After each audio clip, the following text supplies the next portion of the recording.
Hello everyone, welcome back to ocean minds. तो video का thumbnail और टाइटल देख के आप लोगों को पता ही चल गया होगा कि इस वीडियो में हम किस टॉपिक के ऊपर बात करेंगे। तो वीडियो बहुत ही इंटरेस्टिंग है। तो इस वीडियो में हम बात करेंगे एक ऐसी मोटरसाइकिल की इंजन के बारे में जो अपने आप में इंडिया का सबसे बेस्ट सिंगल सिलेंडर मोटरसाइकिल है।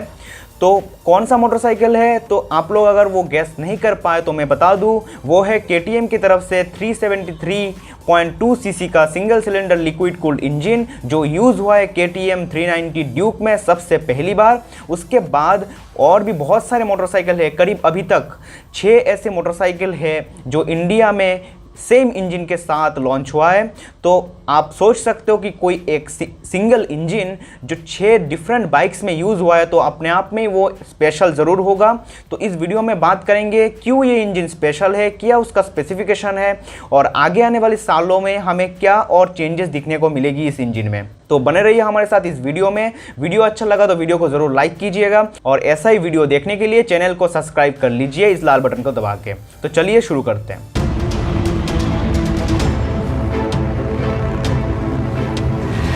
तो दोस्तों, आज हम बात करेंगे केटीएम जो एक ऑस्ट्रियन कंपनी है और ये इंडिया के साथ, इंडिया का जो बजाज है उसके साथ मिलके लॉन्च किया था केटीएम ड्यूक 390 2013 में। और ये था केटीएम की तरफ से सबसे पहला मोटरसाइकिल जो आया था इसी 373.2 सीसी के इंजन के साथ। उसके बाद इन्होंने और भी मोटरसाइकिल जैसे केटीएम 390, उसके बाद आया था Bajaj Dominar 400, then KTM adventure 390 और हस्कवर्ना से 2 मोटरसाइकिल स्पार्क पिलियन और विट पिलियन। इन सभी मोटरसाइकिल में सेम इंजन यूज़ किया है केटीएम ने, क्योंकि केटीएम बिलोंग करता है बजाज से, क्योंकि बजाज अभी 51% शेयर खरीद लिया है केटीएम का और केटीएम ओन करता है हस्कवर्ना। तो इसी कारण से इसी तीनों ब्रांड में हमें सेम इंजन दिखने को मिलता है।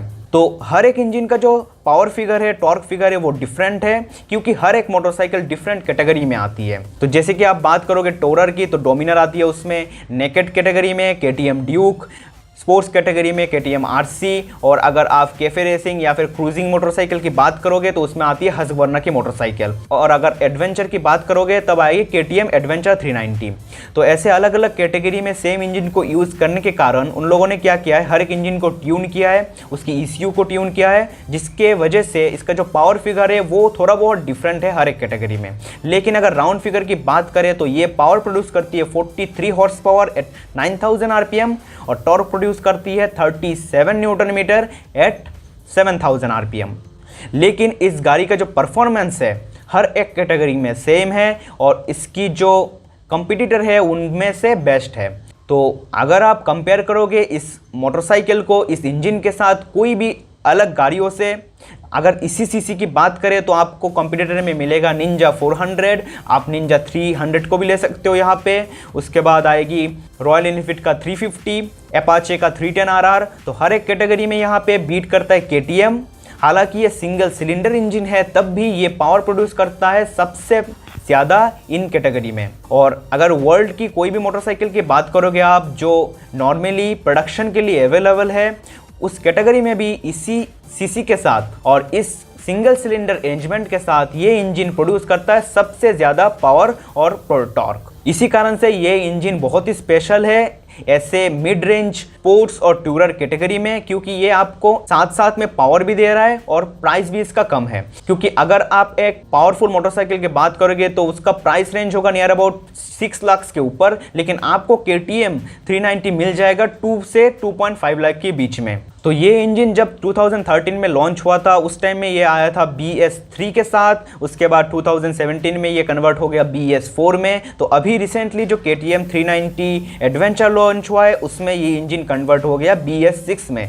तो KTM हर एक कैटेगरी में सेम इंजन को यूज़ किया है, लेकिन इसका जो स्पेसिफिकेशन है नॉइस में या फिर आप कह सकते हो पोल्यूशन में उसको चेंज किया है, जिसके कारण से ये हर एक कैटेगरी में फिट हुआ है। ऐसा नहीं किया उन्होंने कि इंजन का पूरा कंप्लीट डिज़ाइन चेंज कर दिया है। अभी भी वो जो गियर रेशियोज़ है इंजन का जो पहले मिलता था 2013 में, अभी भी आपको सेम दिखने को मिलेगी जो रिसेंटली लॉन्च हुआ है KTM एडवेंचर 390 में। इसका मतलब KTM इंजन के अंदर जो इंजन ज्योमेट्री है उसमें कोई भी चेंजेस किया नहीं है।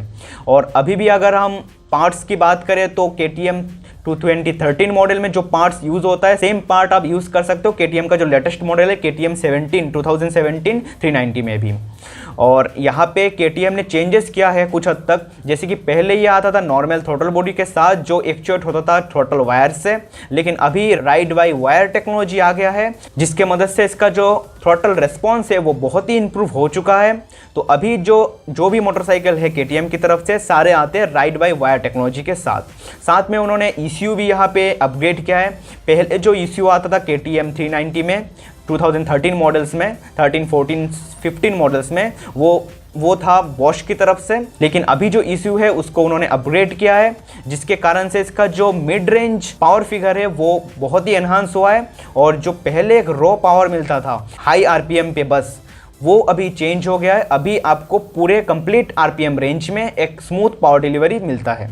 और एक चीज़, जो डोमिनार में ये इंजन यूज़ हुआ था तो क्या किया था बजाज ने, KTM का जो डुअल ओवरहेड कैम सेटअप है उसको चेंज करके सिंगल ओवरहेड कैम सेटअप में ले गया था, और KTM का जो सिंगल स्पार्क प्लग सेटअप है उसको कन्वर्ट कर लिया था ट्रिपल स्पार्क टेक्नोलॉजी में।